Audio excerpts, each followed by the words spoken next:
Halo semua, semangat pagi. Nah, di video kali ini saya akan menjelaskan bagaimana cara menyusun kertas kerja ataupun bisa disebut dengan neraca lajur pada perusahaan jasa. Nah, pada video ini saya akan contohkan perusahaan jasa itu bernama Surya Dekorasi. Kemudian lembaran yang akan kita bahas sekarang adalah kertas kerja, jadi namanya kertas kerja, atau juga bisa neraca lajur. Dan periode di sini saya contohkan 31 Desember 2019. Nah, apa saja isi kolomnya? Ini akan saya jelaskan dulu. Sini ada nomor akun. Nah, jadi nanti setiap membuat nama akun harus kita sertakan dengan nomor akunnya. Kemudian ada nama akun. Nah, apa saja nama akun yang terlibat dalam siklus ini, dalam pekerjaan akuntansi ini, kita catat di sini. Kemudian ada kolom untuk mencatat neraca saldo. Saldonya debit dan kredit. Kemudian di sini juga disediakan kolom untuk mencatat ayat jurnal penyesuaian. Jadi jurnal penyesuaian yang sudah kita buat di langkah sebelumnya, kita akan pindahkan bahwa ke kolom ini, sesuaikan debit dan kreditnya. Kemudian ada neraca saldo disesuaikan atau NSD, disingkatnya NSD. Neraca saldo disesuaikan ini fungsinya adalah untuk mencari selisih ataupun penjumlahan dari neraca saldo dan jurnal penyesuaian. Jadi kalau misalnya ada penjumlahan ataupun ada pengurangan, nah saldonya itu akan kita tempatkan di sini sesuai dengan posisinya dia, apakah bersaldo debit ataupun bersaldo kredit.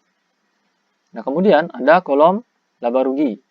Nah kolom laba rugi ini adalah kolom untuk menyusun laporan keuangan setelah kertas kerja ini selesai kita buat. Jadi laporan keuangan laba rugi nanti sumbernya bisa diambil dari kolom ini. Nah tentu untuk kolom laba rugi ini yang akan kita isi nanti datanya bersumber dari angka-angka di neraca saldo disesuaikan. Nah, apa saja nanti yang akan masuk di laporan atau di kolom laba rugi ini nanti akan saya jelaskan. Kemudian kolom berikutnya atau kolom terakhir di sini adalah neraca. Neraca ini juga hampir sama dengan laba rugi, jadi dia merupakan salah satu bagian dari bentuk laporan. Jadi akun-akun yang akan dipergunakan nanti di laporan untuk menyusun neraca itu bisa bersumber dari sini. Nah, kemudian apa saja komponennya kita akan bahas nanti. Oke, sekarang kolom yang saya pergunakan ini disebut dengan kolom kertas kerja dengan 10 kolom. Nah, kenapa 10 kolom? Karena jumlah debit dan kreditnya di sini ada 10 kolom semua, di mana itu merupakan bagian dari neraca saldo, jurnal penyesuaian, neraca saldo disesuaikan, laba rugi, dan neraca. Oke, itu gambaran singkat tentang kolom kertas kerja ataupun neraca lajur.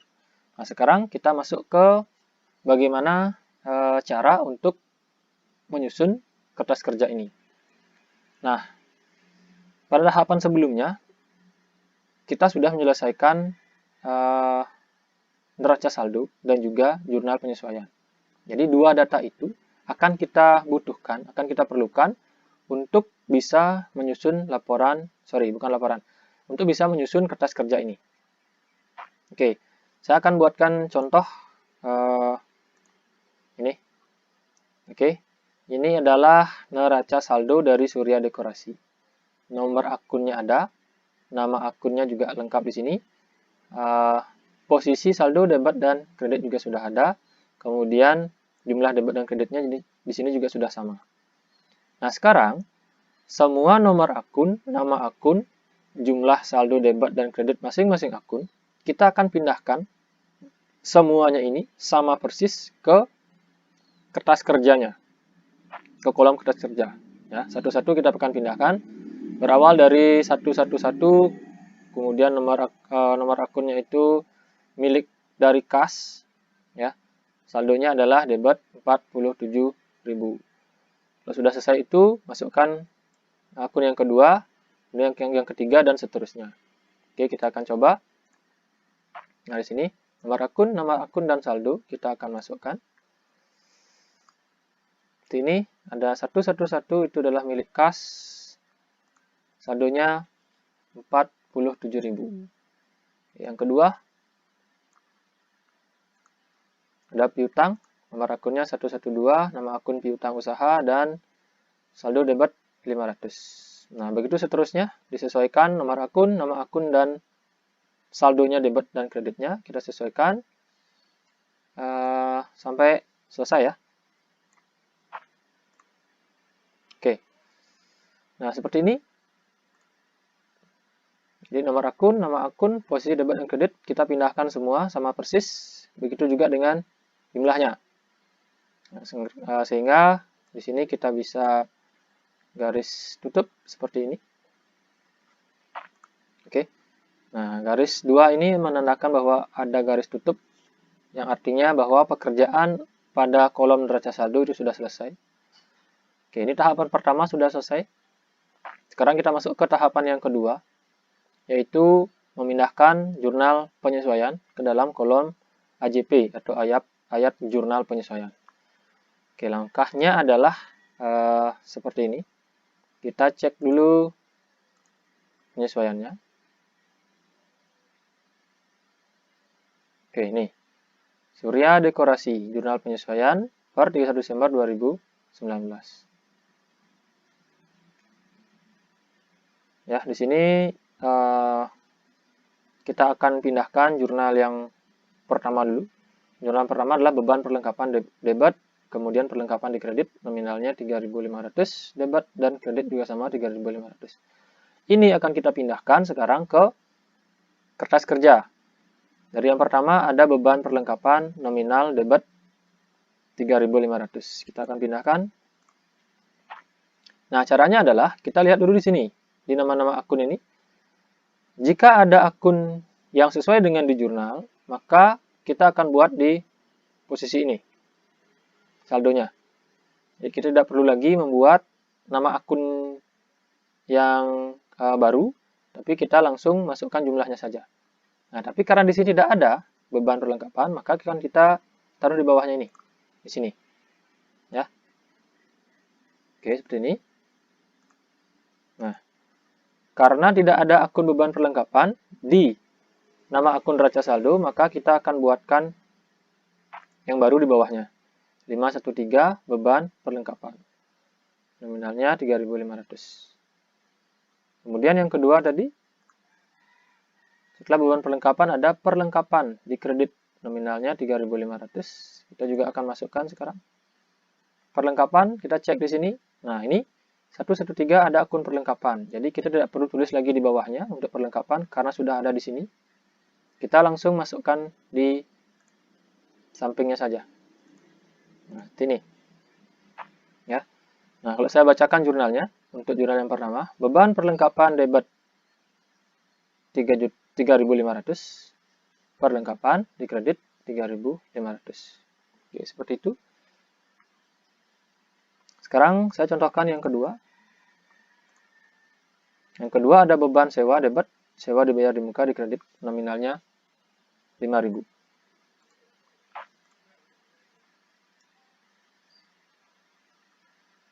Oke, beban sewa. Tidak ada beban sewa di sini. Ya. Jadi kita akan catat di sini, di bawahnya. Oke, beban sewa 5.000. Kemudian yang kedua ada sewa dibayar di muka. Nah, ini sewa dibayar di muka ada di sini. Tidak perlu kita buat di bawahnya, jadi tinggal masukkan saja. Nah, ini ya. Oke, sudah dua jurnal saya contohkan untuk dimasukkan ke dalam kolom AJP di kertas kerja. Nah, begitu seterusnya sampai selesai. Ini, oke, seperti ini ya. Nah, kalau sudah selesai nanti akan ketemu seperti ini. Oke, nah jumlahnya 11.900. Kita cocokkan. Oke, sama ya. Nah, sini. Jadi intinya adalah jika nama akun di jurnal penyesuaian itu ada di sini, ada di nama-nama akun neraca saldo, maka tidak perlu dibuatkan akun baru di bawahnya. Tinggal saldonya diletakkan di posisi yang sesuai saja di kolom AJP-nya.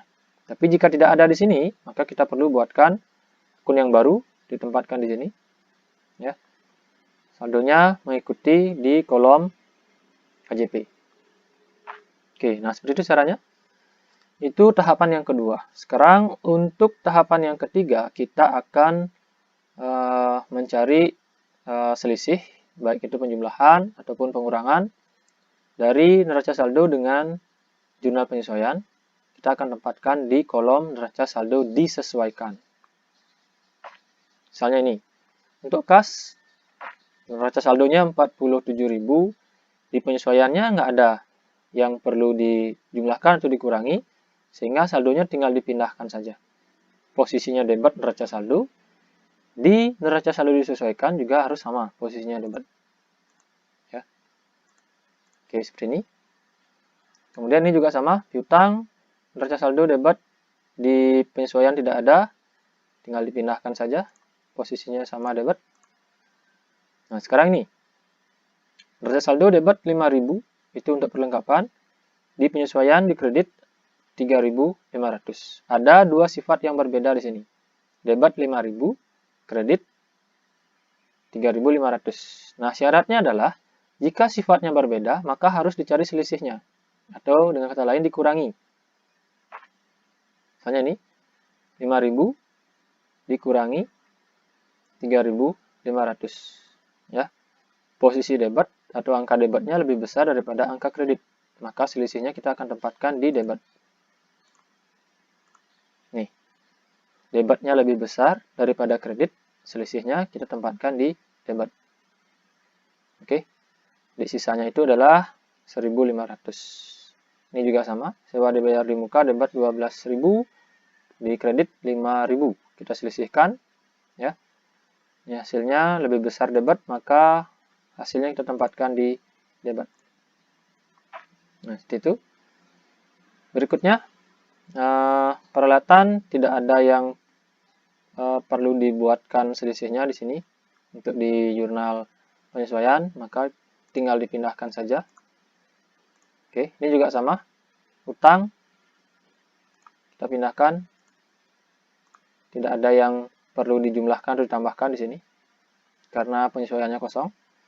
Oke, dan seterusnya ya, dan seterusnya.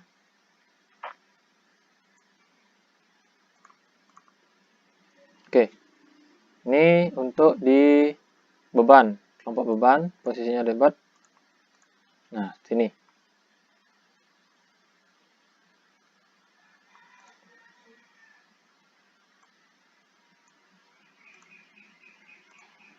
Nah, saya contohkan ini sekarang.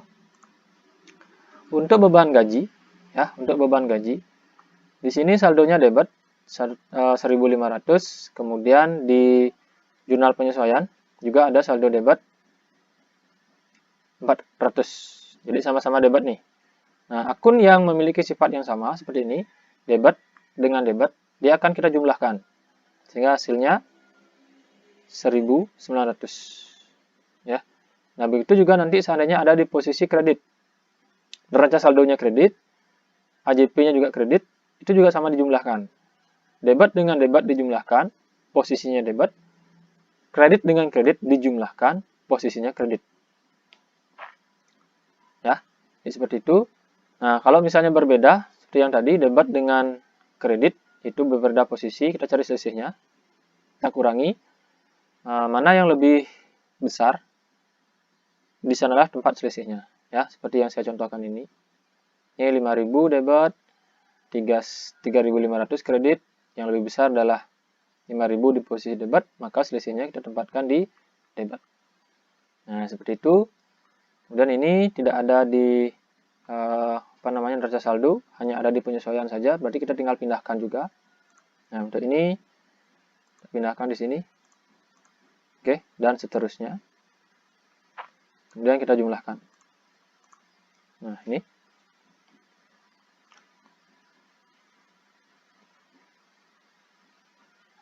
Oke, ya. Jadi jumlahnya nanti akan sama. 99.800 posisi debit dengan jumlah yang sama juga di posisi kredit. Oke, next kita masuk ke kolom laba rugi. Nah, di kolom laba rugi ini yang dimasukkan adalah komponen dengan kepala akun 4 dan kepala akun 5. Atau dengan kata lain, akun pendapatan dan semua beban. Ya, jadi pendapatan itu kepala akunnya 4, beban kepala akunnya 5. Jadi yang memiliki kepala akun 4 dan kepala akun 5 semuanya masuk di kolom laba rugi ini. Sesuaikan posisi debit dan kreditnya. Oke, kita mulai. Nah, akun dengan kepala 4 hanya ada satu di sini, yaitu pendapatan usaha. Nominalnya 16.000. Itu di posisi kredit. Nih ya, 16.000 di posisi kredit. Kita langsung pindahkan ke sini. Oke. Kemudian, berikutnya kelompok kepala akun 5. Beban listrik, beban gaji, beban perlengkapan, dan seterusnya dengan akun kepala 5. Kita pindahkan di sini.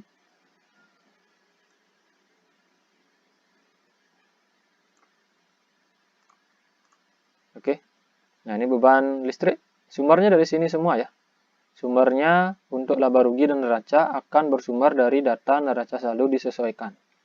Ini 400 dengan 400, kemudian 1900 debat, di sini juga sama debat posisinya dan seterusnya. Nah, oke. Jadi yang masuk di laba rugi hanya ada dua komponen, yaitu kelompok pendapatan dan kelompok beban. Ya, jadi kalau saya pakai kepala akun, kelompok kepala akun 4 dan kelompok kepala akun 5. Masukkan di sini. Kemudian kalau sudah selesai semua, kita jumlahkan. Nah, jumlahnya ini. Nah, di sini jumlahnya pasti tidak balance, ya. Nah, kenapa demikian? Nanti akan saya jelaskan. Oke, sekarang kalau yang penting semua sudah masuk di sini. Kelompok kepala akun 4 dengan pendapatannya sudah masuk di sini. Dan kepala akun 5 dengan semua beban sudah masuk di sini. Hasilnya tidak balance, itu memang dibuat seperti itu. Nanti akan saya bahas kelanjutannya. Sekarang kita masuk ke kelompok neraca dulu, atau kolom neraca. Nah, neraca ini adalah komponen akun real yang akan kita masukkan di sini. Yang namanya akun real itu adalah akun dengan kepala akun 1, kepala akun 2, dan kepala akun 3. Atau kalau saya bacakan akunnya adalah aktiva, utang, modal, atau harta, utang, modal. Semua itu termasuk akun real akan kita masukkan di sini. Ya. Untuk kolom laba rugi tadi yang masuk itu adalah kepala akun 4 dan kepala akun 5 yang merupakan akun nominal. Oke, jadi itu ya. Laba rugi akun nominal, neraca adalah akun real. Kepala akun 1, 2, dan 3. Oke, kita habiskan kepala akun satunya dulu. Ini kepala akun 1 ya. Sampai pada peralatan. Nih, sumbernya datanya dari sini. Ini sumbernya. Oke. Oke, kita masukkan. Nah, seperti ini. Kemudian di sini juga di posisi kreditnya kita masukkan juga. Nah, ini untuk yang 16.000 ini miliknya pendapatan. Tidak kita masukkan lagi di sini. Di kolom neraca tidak usah kita masukkan karena dia sudah masuk ke laba rugi. Nah, jadi yang perlu kita cermati di sini adalah seperti yang saya katakan tadi. Laba rugi hanya untuk akun nominal dengan akun pendapatan dan semua beban. Neraca hanya untuk akun real dengan semua harta, kemudian hutang dan modal. Nah, itu. Kalau sudah selesai di kelompok neraca saldo, kita lihat di penyesuaian. Di sini masih ada kelompok 1 dan kelompok 2. Kelompok 1 itu untuk aktiva tetap, penyusutan peralatan. Kita masukkan di sini posisinya kredit ya, ini. Oke, saya perkecil lagi. Nah, ini. Di sini. Ini posisinya kredit, kita masukkan kredit. Oke. Kemudian yang kedua di sini ada utang gaji 400, posisinya kredit. Oke. Nah, seperti ini. Ya, jadi sudah semua kita masukkan untuk kelompok neraca, akun realnya, aktiva, utang dan modal sudah semua kita masukkan. Kita cari jumlahnya sekarang. Nah, jumlahnya juga tidak balance di sini, ya. Nah, sekarang Kenapa dia tidak balance? Karena disinilah kita bisa mencari atau menentukan kinerja perusahaan. Apakah perusahaannya laba atau rugi, ya, atau mengalami titik impas, tidak laba dan tidak rugi. Caranya adalah kita akan tentukan di sini. Nah, untuk kolom laba rugi, kita cari nominal yang paling besar. Di sini 13.800 debit, 16.000 kredit. Yang lebih besar adalah ini, ya, 16.000-nya. Sehingga di sini kita tulis 0, ya. Kita akan jumlahkan ini sehingga hasilnya adalah 16.000. Nah, sekarang kita akan buat di sini menjadi balance 16.000. Oke. 16.000. Oke. Nah, supaya di posisi debat ini jumlahnya juga sama 16.000, maka kita perlu angka lagi 2.200. Oke. 2.200 untuk mencari balance-nya 16.000 biar sama debit dan kreditnya. Oke, sampai di sana dulu. Sekarang kita lanjut ke neraca. Caranya juga sama. Kita cari angka yang lebih besar. Ini 86.000, di sini 83.800. Ya, debatnya lebih besar daripada kredit, sehingga di posisi debat ini kita tambahkan 0.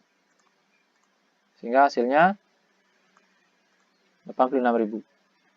Di sini, di posisi kredit, juga harus kita samakan dengan angka 86.000. Ini, ya. Nah, sehingga dari 83.800 ini untuk menuju 86.000, kita perlu 2.200. Jumlahnya sama ya. Untuk di laba rugi kita perlu angka 2.200. Di neraca kita juga sama memerlukan angka 2.200. Angka yang sama ini, 2.200 ini, disebut dengan laba usaha. Nah, sekarang pertanyaannya kenapa bisa laba usaha? Kenapa nggak rugi namanya? Logikanya adalah kita fokuskan di sini, di kolom laba rugi. Di sini ada angka 16.000 posisi kredit, itu adalah miliknya pendapatan usaha. Ya, sehingga totalnya di sini pendapatan usaha kita adalah 16.000. Kemudian di posisi debitnya, ini adalah kelompok beban, kelompok pengeluaran semua ini. Ya. Itu nominalnya adalah 13.800. Nah, logikanya, jika pendapatan yang berjumlah 16.000 ini lebih besar daripada jumlah beban atau jumlah biaya yang dikeluarkan, itu hasilnya pasti laba. Ya. Nah, maka dari itulah kenapa 2.200 ini disebut sebagai laba usaha. Logikanya adalah karena jumlah pendapatan lebih besar daripada jumlah biaya atau jumlah beban. Itu. Nah, nanti bagaimana jika rugi? Ya, jika rugi berarti posisinya ini terbalik. Jumlah pendapatannya lebih kecil daripada jumlah bebannya. Itu dengan kata lain, bebannya itu atau biaya yang dikeluarkan lebih besar daripada jumlah pendapatannya. Maka dia akan menjadi rugi. Nanti selisihnya itu tempatnya di sini. Ya. Kalau sekarang posisinya laba, selisihnya ada di bagian ini. Debat laba rugi dan kredit neraca. Nah, jika posisi selisihnya ada seperti ini, samping-samping ini, itu menandakan perusahaannya laba. Tapi jika nanti posisinya ada di sini, ya, selisihnya ada di kredit laba rugi dan selisih di debat neraca, itu artinya perusahaannya rugi. Oke. Nah, sampai di sini, kalau sudah selesai kita buat garis tutup, ya. Nah, ini menandakan bahwa pekerjaan untuk jurnal penyesuaian dan data saldo sudah selesai. Dan ini juga akan kita garis tutup. Oke. Nah, jadi seperti ini. Nah, dengan adanya kertas kerja ini, kita bisa mengetahui jumlah laba ataupun rugi yang dialami oleh sebuah perusahaan. Walaupun kita belum melakukan penyusunan laporan keuangan. Jadi secara tidak langsung kita sudah mengetahui bagaimana hasil dari perusahaan itu, apakah laba ataupun rugi. Dan nanti kertas kerja ini bisa kita jadikan sebagai acuan ataupun patokan untuk mempermudah menyusun laporan keuangan, yaitu laporan laba rugi, laporan perubahan modal, dan ataupun laporan neraca. Nah, jadi sampai di sini video yang bisa saya sampaikan. Semoga bermanfaat. Jaga kesehatan dan tetap semangat.